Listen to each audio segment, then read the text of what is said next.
if you have 1 million people and call it like a quarter or a third of them are warehouse workers, rain or shine, they're out delivering packages. Yeah. Right? This is a fundamental aspect of leadership where you have people working in plants. A huge part of leading in that environment is actually being on the shop floor. So understanding what people who are doing the work are experiencing, what does it feel like to be in their shoes is incredibly important to these leadership jobs. There's a thing that the Toyota production system encourages, which is a Gemba walk. And a Gemba walk is like, get off your tail, go to the shop floor and actually walk the process with the people doing it. So don't have an underling in management, go create a PowerPoint deck that describes what the process is while you sit in your cushy office. It's go and understand it deeply. Listen to the people, ask the people who are doing the work, what's wrong? Like, how can we make your job better? And then take that feedback back and do something with the power that you have in your executive position. So, we would do things. I mean, this is naturally built into the Amazon culture from the beginning in an interesting way. So to get through the holidays in the first few years, they used to send like everybody out to the fulfillment centers to pack boxes. Everybody. I mean, we would send software engineers. I mean, it was pretty expensive. You're there too. Oh yeah. So I joined in September. Starting in November, my wife and I were down at the Seattle fulfillment center. Jeff and his wife were there right next to us. We're picking books and packing them and learning a ton of stuff. I mean, we kept turning to each other going, I can't believe we do it this way. We have to fix this in January, like over and over and over again. We have one that we talk about all the time, which was we were out in Kentucky in this place, Campbellsville, and we were trying to pack these. We had the team. Who's we? This is Jeff and me. Yeah. Same thing. We were out there. Yeah. One of the, I should do this as a parenthetical. One of the things that I asked when I joined was that for the time I was running operations, which is for the first 7 years I was there, that Jeff would give me a week of his time each year to go to the field and do Gemba walk. So with you? With me. So why'd you ask that? Because I knew how important it was. And he, this kind of operation was new to him. So he was like, great. I mean, if you know it to be important, I'm all in. So we did it every year. We went out and we saw as many plants as we could in a short period of time. Sometimes we went to Europe, sometimes we went to Asia, but mostly in the US. And so one of these times we ended up in Campbellsville and somebody had put on sale like one of those folding chairs that's got drink holders and, sun shield, like all this stuff hanging off of this chair. And it folded into like an incredibly small thing. But it turned out that thing didn't fit into any of the boxes we had. And the procedure required us to put it into a box that was like way too big. Like it was one of those ones where you get something from Amazon. You're like, are they idiots? Like, why would you put this thing in that box? Because it's the only thing that could fit diagonally. Yeah. The only box. So we asked, we're like, is there any way we can just make boxes? And they're like, yeah, we have cardboard that we use for that purpose. So he and I made dozens of these boxes so that we could get the box to be smaller. Clearly inefficient, totally inefficient. But it reminded us that there was work to do on something as simple as that. And as we were doing it, the hourly operators were like, yeah, that we see a lot of that kind of stuff and it's really stupid. How often did you feel, how big was the organization your team by the time you left? We'll just say, it was over 1 million people. I mean, it was because it was over 1 million because people. of all the folks in the fulfillment centers at the warehouses. It was the largest, kind of. And how big was the company?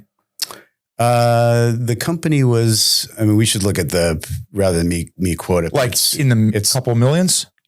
Of people. Yeah, people. Oh no, it was all but like maybe 100,000 were in the retail org. So it was like 1.1 million total and a million-ish in your team, basically. Yeah. And maybe the reason I ask the question is because how often would something break where you would have to create a mental model to get back into flow state?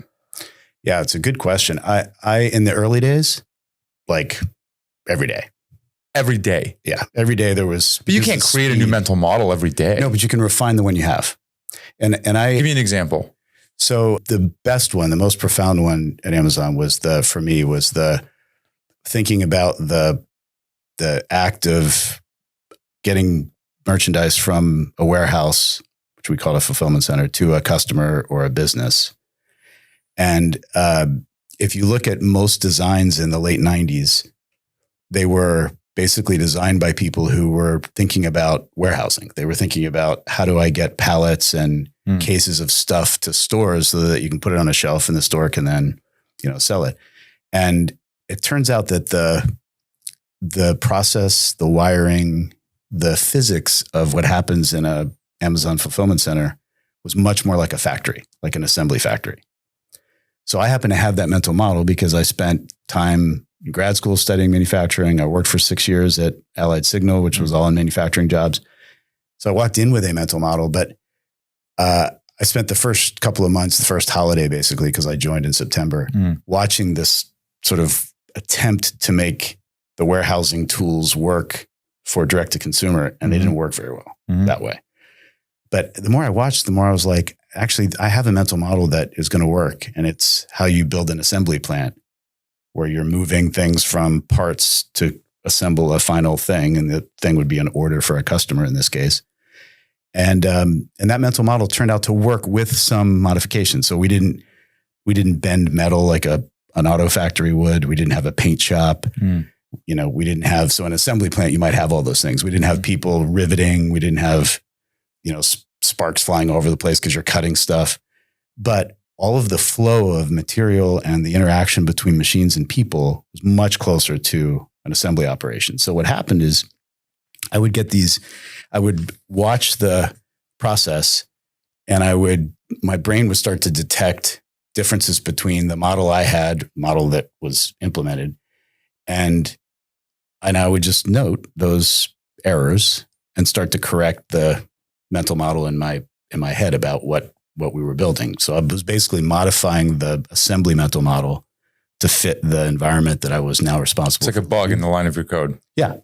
And you find it and you say, we were processing in batches, for example. So there's a piece of lean manufacturing, which is you want to get your batch size to be as small as possible. You'd like it to be one. So you only work on one thing at a time. And this whole thing had been arranged with very large batches. And the problem with batch work is that batches are never completed 100%. And so you spend a crazy amount of time trying to figure out the last couple of things that are screwed up, and everything stops and everybody's like scrambling around trying to figure out how to close the batch. You close the batch, then you start on the next batch, which is human. I mean, we tend to think this way, but the best way to do it is to have continuous flow all the time. So the batches are just one and you correct errors as you go. That was just a significant defect in the model that had been implemented. And this error correction, system that's in your head just took action for me and said, hey, let's move to a continuous flow process and we'll get all the benefits that come with it. It seems like from the outside in, Bezos seems to be in flow state a lot. Would you agree with that or disagree with that?